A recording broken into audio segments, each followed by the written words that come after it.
I guess there you going, you cunt.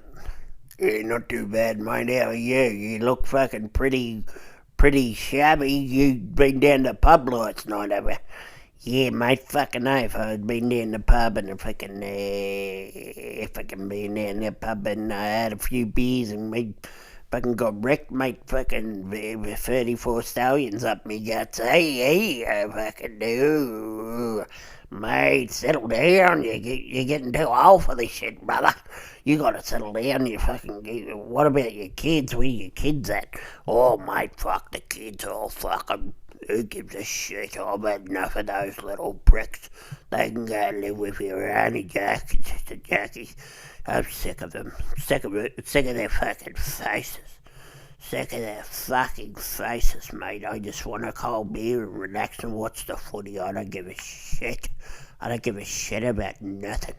Oh, mate, that's not the right attitude. They're your kids. You're supposed to look after them. You're supposed to care about your kids, mate. What are you talking about? They're your fucking lifeblood. They're soul of the earth. They are. They're good kids. Ryan, Jackie, O'Neill, Ryan, and Patrick. Patrick's a good kid. He's a funny bloke. He'll make you laugh, that boy. Oh, he's had a rough deal, hasn't he, mate? He's a poor little bugger. That crook leg of his. He's had a rough deal, but mate, you gotta love him. Oh, fuck him. I've had enough. I've had enough of that bullshit to last a lifetime. Fucking having to feed them and fucking listen to their fucking problems. I'd rather be in the fucking pub, if you ask me, fucking putting a couple of dollars on the doggies, eh? Hey, and I'm not talking about the doggies. I'm talking about the bulldogs, mate. I'm talking about the bulldogs there, brother. So why don't you just fucking settle down there, eh, and get back to work, or I'll fucking give you a touch up, eh? I'll fucking show you where my muscles are fucking buttered. Hey, I'll show you where my muscles are buttered. Oh, mate, settle down. You're getting your head over tits, and you gotta settle down because it's a fucking work day, mate. You're hungover. You're fucking twisted up, I swear. You gotta fucking have a rest. You're working too hard. You're hitting a beer hard and you're working too hard. You got to cut one of them out. And judging by your standards, I know which one of them will. Oh shit! Here comes the boss. Shut your face, you cunt.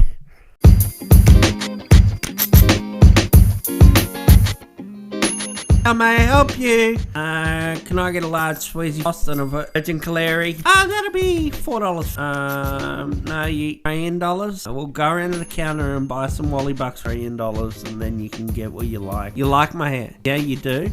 I got it done. It costs $80. It was Mum's idea that I should why not crazy and get my hair done. Spur of the moment thing, but I'm really glad I did it. I'm really free now and I'm really alive. Like mentioning on my hair, and it's a really good vibe, except for my brother who says I look like I don't even know what a thesaurus is. So crazy that I don't care about that anymore, like with Darren and that time with Darren and him better, and I'm not interested in other guys. My hair could find another man.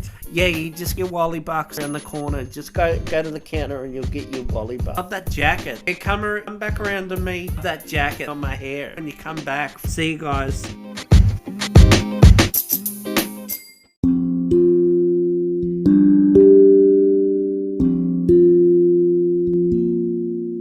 Come along on a new adventure with Whimsy. Whimsy? Is that you? Whimsy? Yes, it's Whimsy. Hello everybody.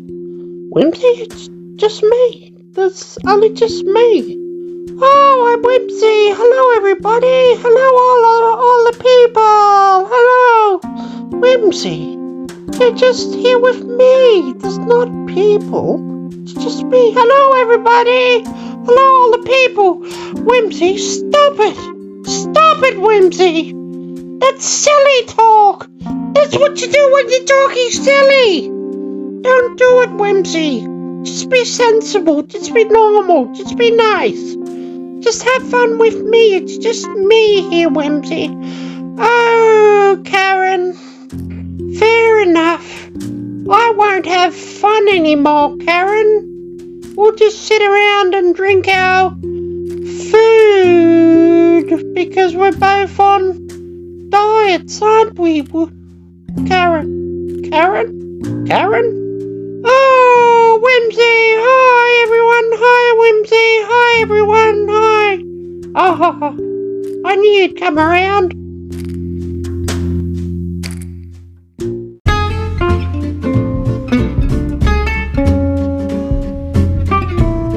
Francine, get out of the toilet. I need to go to the toilet, girl.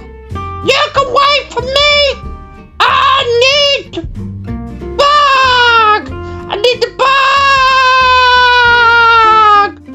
bug. Francine, I won't tell you again. I need to go to the toilet. Yo, wait, because I need to bug. Need to bug.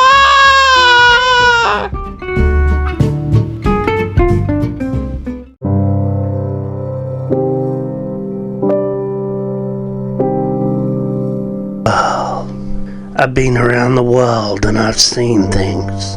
I've been places. I've been places where damned people don't damned go. You would not believe the places I have been. Mainly all in my mind. Mainly through books. Mainly through just inquisitive thought processes where I think about things a lot. I hardly leave my house, but I've been around. I've seen a lot. I've seen a lot of things take place. I've seen a man get his head cut off with a rock. It was really sharp. It was one of those sharpened rocks. One of those real sharpened rocks. People think of a rock as something that can't be sharp, but you can sharpen a rock. And that all happened in my mind. I've been around. I've been around in my mind. I've been everywhere. I've been in your dreams. Okay, maybe not in your dreams, but I certainly think about my own. Certainly try to pull them apart and question them and ask, what the fuck is that all about? Why did I dream about that? That's just fucking weird. Maybe it's got something to do with my childhood. Maybe it's got something to do with the fact that I've been around. I've been around a lot. I've been around and back again 3 times over. Because I'm a thinker. I think with my noggin. Not many people think with their noggin. Some people think with their doodles. Some people think whatever everyone else thinks. They don't have a thing for themselves. They don't know how to think, but I be thinking all sorts of things about where I've been and where I haven't been and where I could go in my mind. The mind's a wonderful place, but it can get dark. It can eat you alive. Fear can manifest fear, and before you know it, you're in the belly of the dragon, and the dragon will eat you whole. It will swallow you up, and you'll be in the abyss, and you will know no bounds and no fear, because you have become the dragon. You have become what you once tried to fight. You are that dragon. You are the dragon fighter, but the fighter of dragons is the dragon, so what's going on there, eh? It's kind of weird. It's kind of one of those weird things that you sort of think about, but you don't really get because it doesn't quite make sense. But there it is, right in front of you. I've been around. I've been in all sorts of places. Taiwan, Brazil, New York City, the Big Apple. I've seen New York in my mind. I've seen it. I've been at Trafalgar Park. That's a monopoly, isn't it? Is that Trafalgar Park or Trafalgar Square? I forget. Sometimes I forget where I've been in my mind. It's all a bit confusing at times. Might have a sleep. Might sleep it off and then go for another walk.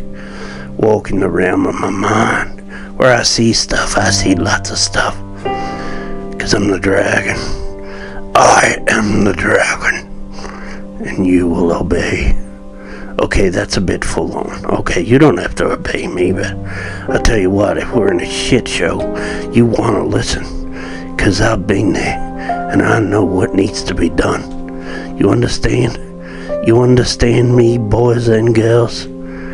I hope so, 'cause I've been there. I've been around, I've been places, I've been everywhere.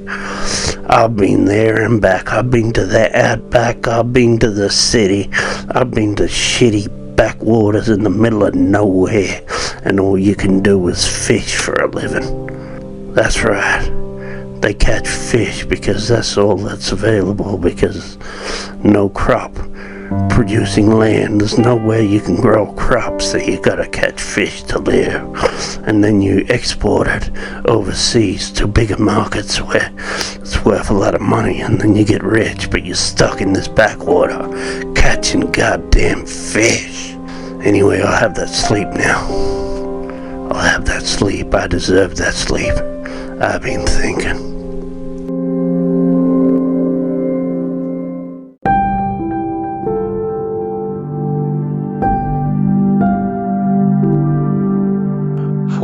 Millennia ago, there was a story of a boy.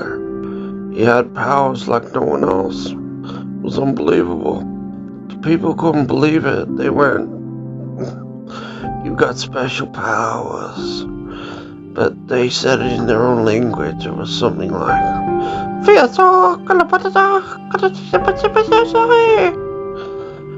and it meant, "You have special powers." Now unbelievable. And he took his special powers into town. And everyone went, "Oh no, don't mess with that guy, he's got special powers." And no one did ever, except for this one guy with a mustache. His name was Crankle Barris. And we said to him, "Don't do it, don't do it." All the villagers said it. But he did it, and he messed with him, and then the guy with the special powers said, "Listen, guy, I could turn you into some sort of weird, freaky monster-like animal, but I won't, because I don't use my powers that way." And then he got a loaf of bread and split it in half and said, "See, that's like the future. In the future we'll do it, but we'll split it a lot more times." And everyone knew this guy, and they didn't mess with the guy with special powers, except for that one bloke. But he'd learned his lesson, and everyone was happy. But then there was a rumbling in the east, and everyone knew it was coming. It was a showdown, and the guy with the special powers would have to become the ultimate fighting warrior in order to save all the villagers. But he was ready for the task. He took his mighty sword and slammed it into the dirt, and a great chasm opened up in the earth, and it was about 15 foot wide and about 666 kilometers wide. And then he whispered into the chasm and said, "If you come near us, we will chop off your mighty heads and make them not quite so mighty." And its whispers went down into the valley and went all the way along it. And the guys who were coming, who were mighty, were listening into the big chasm that opened up. And they heard the words of the man who had the special powers. And they couldn't believe it. They couldn't believe that there was a man with special powers, and that he whispered all the way along the chasm, and that he even made the chasm happen in the first place.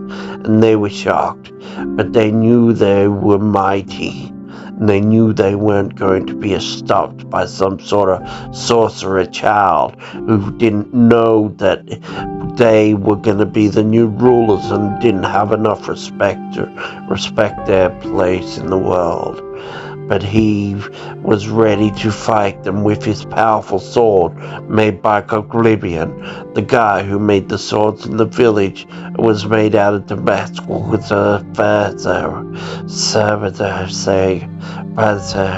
steel, and it made it very powerful. That means no matter how strong he threw his sword, it wouldn't break because it was so powerful, because of it was the metal it was made out of. And everyone was scared of this guy, but they were still his friend because you didn't want to mess with a guy with magical powers. You wanted to keep him on your side. And then there's number 2, which was he wasn't a bad bloke really. Like he talked down to people because he was like had powers and stuff, but at the same time he wasn't like real rude. He didn't like kick people or anything, and he showed everyone mercy. And so the battle began, and the mighty warrior stepped forward, the one with the special powers, and all the tribes of the Capolan people come forward, and they said, "We are mighty, and you will not stop us. Stand aside, and we will rape and pillage your village because, yeah, that sounds like something we'd do." And he said, "No, I will give you one warning." And then he took a feather out of his pocket, and he took the feather and he put it across his nose and sniffed it, and he went, spicy, like it had some sort of spice on it. And then he blew it into the air, and it drifted up, and all the eyes were on the feather, and they were all watching the feather as it floated up into the sky. And they didn't know what was going to happen. The only person that knew what was going to happen was the guy with special powers. And then was it got in the sky, boom, lightning and explosion, amazing stuff. And it blew everyone's mind, and they went, "Wow, we don't want to mess with this guy." But it was also like a bit of a party because it was getting on dusk. And then he said, "Let's just not fight, let's just be friends."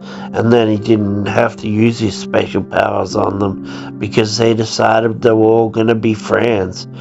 And they all were the best of friends, and it was a great time for everyone. But then there was a rumbling in the bushes, and no one knew what the rumbling was. And that's next week's episode.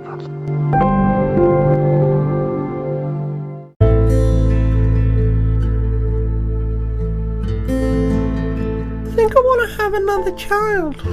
Jill, one is enough. I'm a busy man. I've got my features, my podcast. You know what I mean? Don't fuck with me like this. My ball sacks might be full, but my heart is not full enough for another child. Oh, I need a kid. I want a kid in my life. I want a child I can love. What's wrong with Gary? Can't you look after your own fucking son?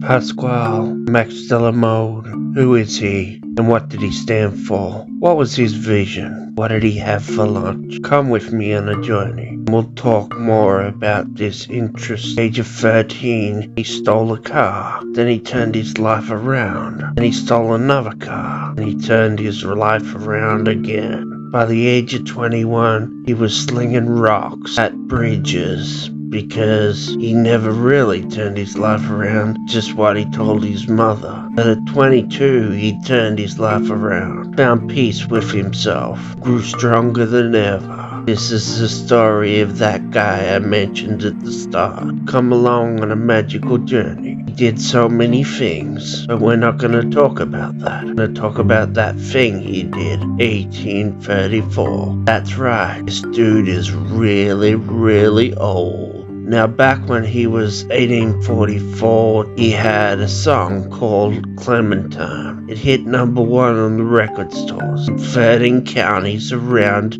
the Triple Best in the Songs Fountain. And you can believe it, because when he put his music out, he had a magical flute that made doves fly out his asshole. And some people say that wasn't true, but other people say they saw the doves come out his asshole. Either way, on next week's episode, we look at David Cherish. Back in 1632, what did he get up to? Maybe we'll never know. Or maybe we will, because we have the ability to go back in time. Let's see what happened, how he changed things for a lot of people, how things got real weird, real quick. All that on the next episode, so check it out. And don't forget, eat meaty bone meaties. They're extra meaty stuff, and they're really meat-tacular. Eat meaty bone meaties today. Come on, guys. Meaty bone meaty bone meaty for me. Ooh. See you next week.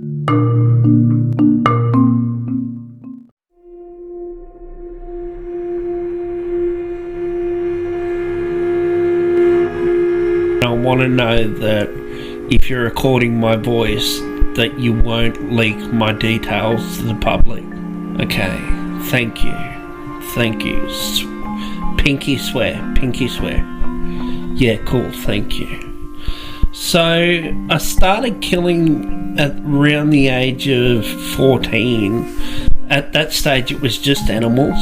I'd just kill small animals that I could control, and I'd get a huge release out of watching their blood pour out of their throats as I slit their throats. And then I moved on to, I think my sister was first. She was the first one I killed. And then the neighbour, it was actually, we'd moved somewhere else, and then I went back, and then I slaughtered the neighbour, and they had no way of linking me to the crime because I'd already, I wasn't around. I'd actually caught a bus, and it was a very clean kill. I'd burnt all my clothing in some bushes, and there was no way to trace that killing back to me. And I kept wondering why I got away with my sister's murder to begin with, but then pretty sure that Mum and Dad knew about it. They were just cool with it because she was a bit of a pain in the ass. So they just played along like in complete ignorance and that sort of thing. We haven't talked about it or anything. It's not like something they're brought up or anything, but I just have a feeling that they understand, and that, I don't think they know about my other killings, but I'm pretty sure they're cool with that one. Anyway, there was probably 15 to 20 murders up until I was 25, and that's when I really got the taste for it, and I really started getting clinical. Started putting it, before it'd be a weekend thing, you know what I mean? And then it just become this thing where it'd just be compulsive. It'd be all the time kill, and I'd experiment, try different ways of slaughter, and it just worked out what was best for me to get the most release out of it. But when I really started increasing, it started getting scary, because I thought, am I going to get caught here? And that's a scary idea, like going to prison. Like there is scary people in prison, and I didn't know if I was going to cope. And it's not like if I got caught, I wouldn't be going to prison. I'd say there's at least a 98% chance that they would, even if they said, talked about, it's mental health sort of thing, which I don't know if they go that way, because as far as my mental health goes, I'm actually pretty good. I'm actually do quite well. I'm fairly happy, and that's all.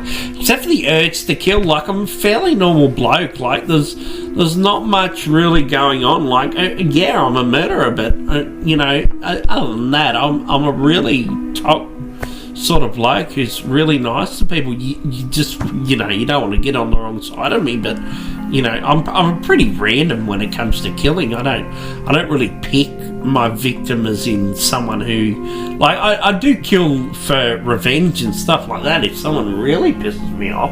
There's no doubt about it, as I mentioned that neighbour before and my sister.